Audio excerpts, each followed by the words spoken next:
পাত্রটি কে? DIG Kamlesh চ্যাটার্জির একমাত্র ছেলে রজত। রজত মানে ওই লোফারটা যে সারাদিন চায়ের দোকানে বসে থাকার মেয়েদের পেছনে লাগে? না না, ওর সঙ্গে আমি পিউর বিয়ে দেবো না। দিবি না? না না না। পিউ, এই পিউ।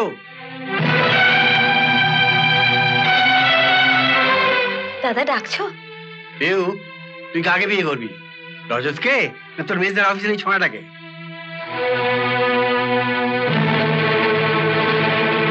আরে আমি বেঁচে থাকতে তোর কোনো ভয় নেই। তুই সবার সামনে বল কাকে বিয়ে করতে চাস।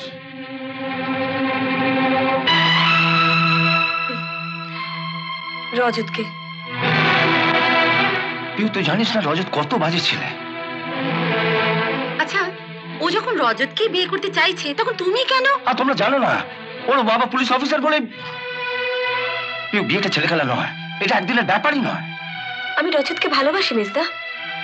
শুধুমাত্র ওর বাবার টাকা আছে বলেই তুই? তুমিও কি তাহলে মেজবৌদির বাবার টাকা দেখে মেজবৌদিকে বিয়ে করেছিলে?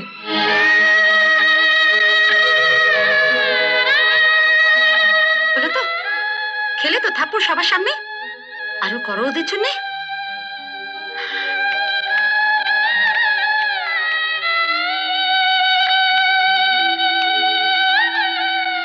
তোমাদের কি মত?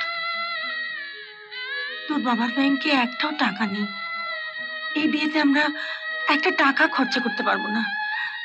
এই অবস্থায় আমাদের কি মতামত থাকতে পারে বল? টাকার জন্য তুমি কিছু ভেবো না মা। আজ থেকে চৌধুরী পরিবার চালাবার দায়িত্ব আমার। তুই এত খরচাপাতি চালাবি কি করে? কি করে চালাবে তা দিয়ে তোমার কি দরকার? হ্যাঁ, এখন থেকে তুমি তোমার মায়ের হাতে মাসে মাসে কিছু কিছু থোক টাকা তুলে দিও, ব্যাস। সত্যি ওটা কেমন যেন বদলে গেল। ওর জন্য এত ভালো পাত্র ঠিক করলে, অথচ আমি ইন্দ্রজিতের বাবার সঙ্গে কথাও বলে এসেছিলাম। তুমি আজই অফিসে গিয়ে ইন্দ্রজিৎকে ডেকে সব বলে দাও। ভয়ের কি আছে? আর তো মাস দুয়েকের মধ্যে তোমাকে বিয়ে করেই নেব। বাড়িতে যদি জিজ্ঞেস করে এত রাত অব্দি কোথায় ছিলে, কি বলবো? বলবে আমার সঙ্গে বেড়াতে গেছিলে। যদি জিজ্ঞেস করে কোথায় গিয়েছিলে? তুমি তো বলছিলে যে তোমার বড়দা নাকি এখন সংসার চালায়। তা তোমার বড়দা এখন আমার হাতের মুঠোয়। যাই বলো, ব্যাপারটা কিন্তু ভালো হলো না।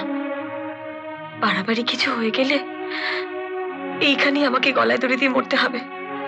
এবার ইচ্ছে হলেও বাড়ির লোকে তোমাকে ওই মেজদার অফিসের ছেলেটির সঙ্গে বিয়ে দিতে পারবে না।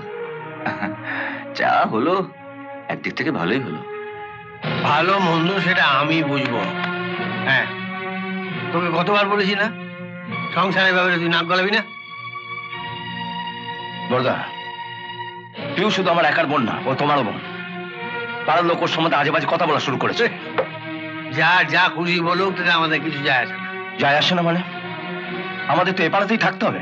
থাকবো, তোর যদি থাকতে অসুবিধা হয় তুই বাড়ি থেকে চলে যা। এই তুমি কাকে কি বলছো? ঠিকই বলছি। আরে তুই এখন বড় হয়েছে, বুঝতে শিখেছে, ওর স্বাধীনতায় আমরা হাত দেবো কেন? হ্যাঁ, তাই বলে ও এত রাত অব্দি বাড়ির বাইরে থাকবে? বর্দা, আমি এসে গেছি।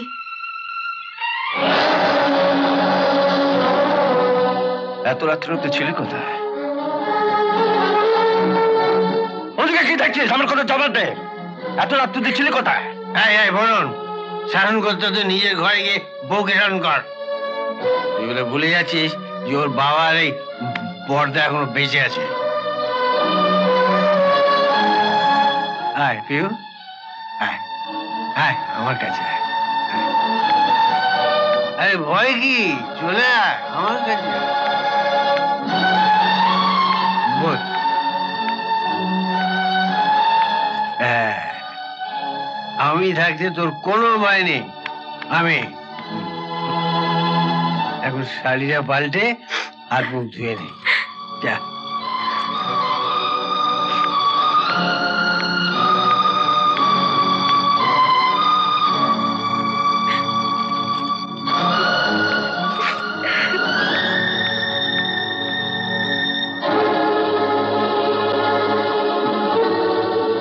একবার বাইরে এসো। বাইরে গেল ব্যবস্থাকে যা বলার এখানেই বল। এখানে বলার হলে তো এখানেই বলতাম। চল। না যাবে না। চলো তো। আরতি, আর যদি ঘরের বাইরে পাহারা রাখো আর কোনোদিন তোমাকে এই ঘরে ঢুকতে দেবো না। ওর যা বলার এখানেই বলুক।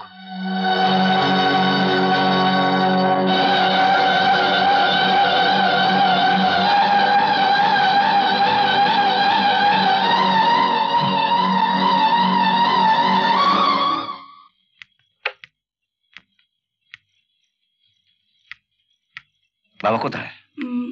পাশের বাড়ির মুখার্জি বাবুর শরীরটা একটু খারাপ হয়েছে, দেখতে গেছেন। পিউকে জিজ্ঞেস করেছে এত রাত্রি অব্দি কোথায় ছিল? জিজ্ঞেস করা কি আছে রে? হ্যাঁ, ও ও আমার অনুমতি নিয়ে গিয়েছিল। হ্যাঁ,